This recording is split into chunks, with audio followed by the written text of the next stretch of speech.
Nous sommes samedi 30 mai 2025. Mesdames et messieurs, bonsoir et merci d'écouter les programmes du studio Kalangu sur les ondes de nos radios partenaires.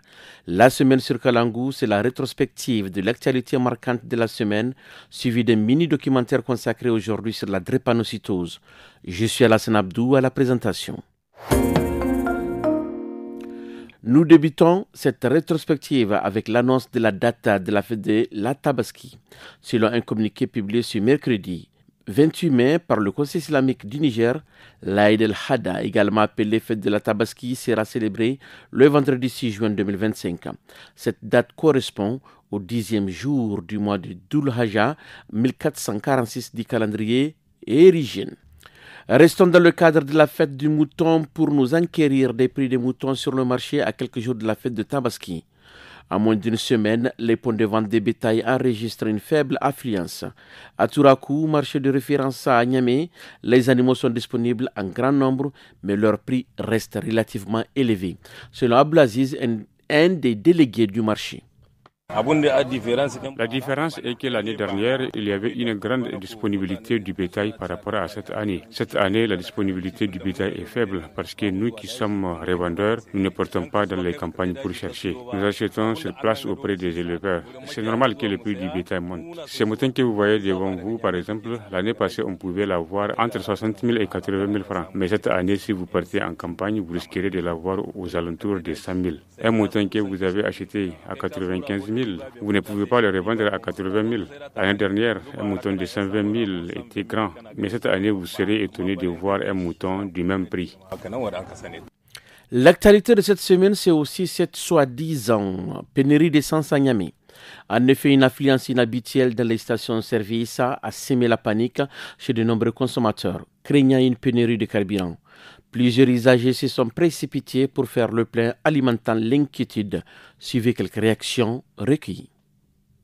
Nous avons fait un constat dans toutes nos stations-service. Il y a toute une queue. Les gens ont paniqué tout en pensant qu'il y a une histoire de pénurie. Dès qu'il y a des véhicules qui sont stationnés dans les stations, les gens pensent que c'était la pénurie. Le système est là, c'est dû à la chaleur. C'est juste une fausse alerte qui a été lancée sur les réseaux sociaux. Les gens ne doivent vraiment pas s'inquiéter. Pour le moment, ce n'est pas alarmant parce qu'il y a certaines stations où on trouve le carburant.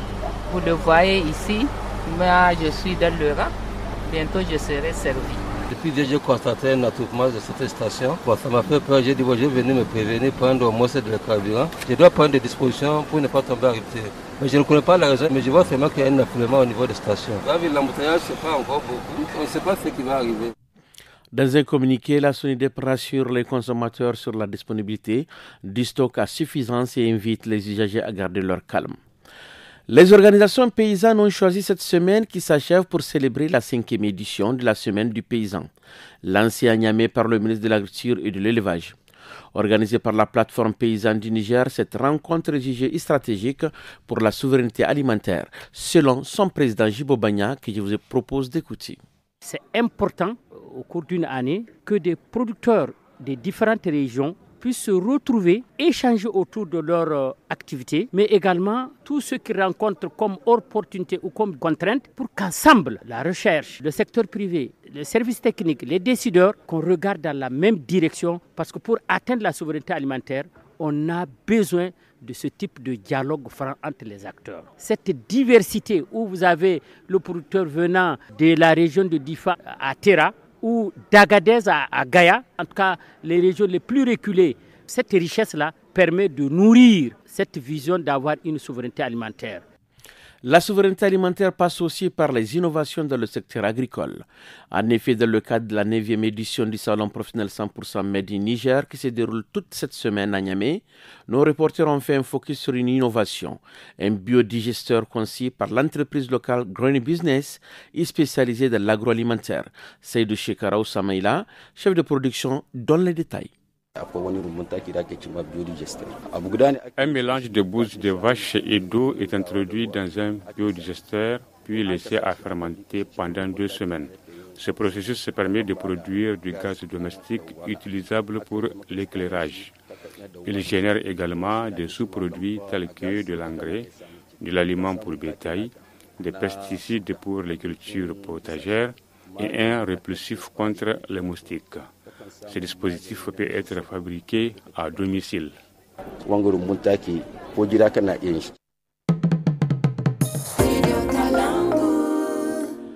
La semaine sur Kalangu, c'est aussi l'annonce et l'explication des différentes journées célébrées dans le monde. Cette semaine, nous nous sommes intéressés à la journée mondiale de l'hygiène menstruelle.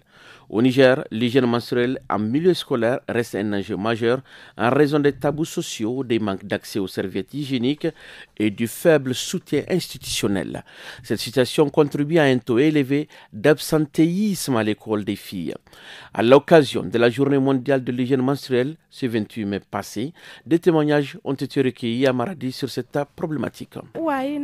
Je n'ai jamais entendu mes parents ou mes amis parler de menstruation. C'était un jour pendant le cours d'éducation physique et sportive que ça m'est arrivé en public. Je ne m'en étais même pas aperçu. Même l'enseignant s'en était aperçu. Je ne peux pas expliquer comment je me suis sentie. Je suis rentrée à la maison sans morale. De la même manière par laquelle nos aînés ont été sensibilisés sur l'hygiène menstruelle, c'est de cette même manière que les plus jeunes doivent aussi être sensibilisés de nos jours.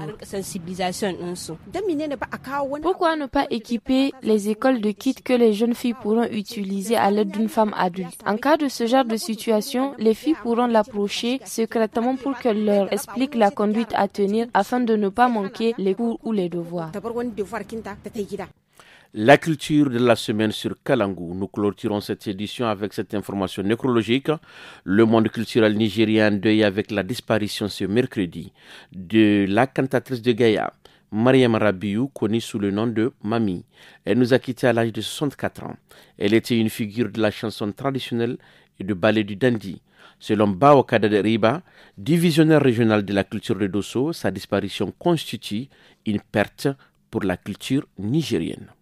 Mami est une grande figure de la culture de Dandi. Je dirais même que c'est un patrimoine, en tout cas culturel, de la région de Dosso. Une grande figure de la culture nigérienne de manière générale qu'on vient de perdre. L'héritage qu'elle laisse, c'est déjà un grand répertoire. À travers toutes les œuvres qu'elle a laissées, cet héritage doit être conservé, ou du moins je souhaite que des actions ou bien des événements portent le nom de la défunte pour l'immortaliser, déjà à travers ce qu'elle a fait, mais aussi à travers des événements qui seront créés autour de son nom. Nous arrivons à présent à notre mini-documentaire réalisé par Adam Dawaki et Moussa Mamman sur la drépanocytose. La drépanocytose est l'une des maladies génétiques les plus répandues au Niger. Selon les autorités sanitaires, plus de la moitié des décès des enfants de moins de 5 ans est due à cette maladie. Boubacar et Fatih, un couple marié, sont tous les deux porteurs du gène de la drépanocytose. Conscients des risques, ils ont décidé de sensibiliser les jeunes étudiants sur l'importance du dépistage génétique avant le mariage. Ce documentaire est réalisé par Moussa Mamman et Adam Adawaki. Boubacar et Fatih entrent devant des centaines d'étudiants attentifs dans la salle Canal Phi du campus universitaire de Niamey. Le couple essaye de convaincre les étudiants qui envisagent de se marier de faire le test prénuptial. Tout petit, les parents disent « Ah, j'ai réservé telle fille pour mon neveu sans leur consentement. » Parce qu'on ne sait pas si peut-être maintenant les deux là sont porteurs. Ici, Boubacar dénonce les mariages arrangés des enfants, une pratique traditionnelle qui, selon lui, fait obstacle au test prénuptial. Donc, dès maintenant, essayez de faire votre électrophorèse, c'est vraiment important. À la fin de cette séance de sensibilisation, Boubacar et Fatih estiment que leur objectif est atteint parce que certains étudiants ont été attentifs aux messages véhiculés, mais d'autres restent sceptiques sur le dépistage avant le mariage. Malgré les témoignages touchants et les explications détaillées du couple, Moussa Abdoulaye, un des étudiants participant à la sensibilisation, estime que la drépanocytose n'est pas une vraie maladie. Ça me fait très peur parce que j'ai un ami que lorsque ça se manifeste, il est déraisonnable. C'est pas lui qui agit, au fait il est agi. Donc je trouve ça un peu vraiment satanique.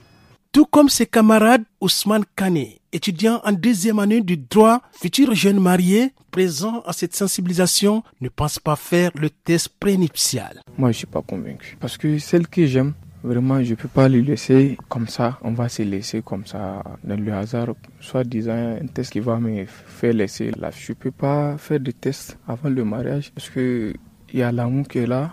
Il se pourrait, quand je veux faire les tests avec elle, je n'aurai pas ce que je veux. Toutes les maladies, ça vient de Dieu. Donc, tout ce qui va venir, c'est Dieu. Dans une maison chaleureuse de 2 chambres située dans le quartier Karagé, dans le 5e arrondissement de Niamey, Boubacar est assis dans le salon l'esprit pensif. À ses côtés, 2 jouets éparpillés témoignent de l'énergie de son fils Abdel. Fatih, sa femme dévouée, veille sur leur fille Mina, âgée de 5 ans et gravement affectée par la maladie. Paralysée par la drépanocytose, Fatih lui donne à boire avec une seringue. Dans un coin, Abdel, le plus jeune, joue avec ses blocs de construction. La maison résonne des rires d'Abdel. Boubacar et Fatih, tous deux porteurs du gène de la drépanocytose, se remémorent de leur première rencontre, un moment précieux. Les premières rencontres, c'était lors d'un mariage d'un ami. C'était parti pratiquement comme ça. Quand je l'ai vue, en fait, j'ai trouvé une femme sublime.